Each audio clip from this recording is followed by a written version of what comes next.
Start, you'll notice that things may be kind of in disarray.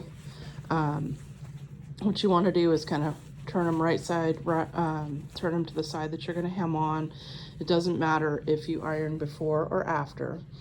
I find that putting a pin right in this area here to mark my hem in case I have to take a pin out is helpful.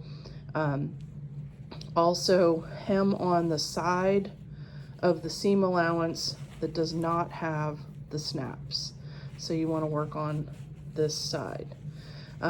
You want to put a tacking stitch right here at the very top of the folded edge of your hem on either side of the pant leg. So side one and then side two of each pant leg.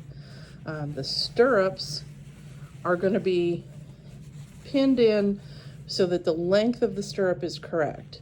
I recommend sometimes you may need to move them, like this one, the snap is a little bit low.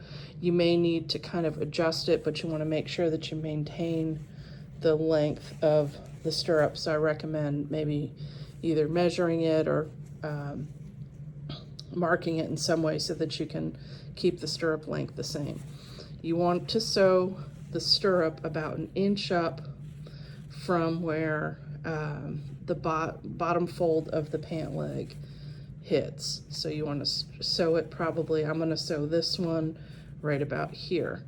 And you want to sew into the seam allowance, sew through the folded part of the pant leg, the seam allowance for the pant leg, and the second seam allowance for the other side of the pant leg. So basically you're going to sew through 3 layers. 1, 2, and 3. So you're going to kind of make a sandwich here to sew through all 3 layers at about 1 inch right here.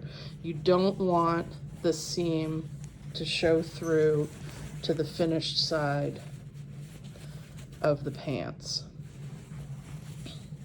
And it's the same for each one. Now on some pairs of stirrups, you're going to have, they might be off center. Just go ahead and straighten them out and sew them straight.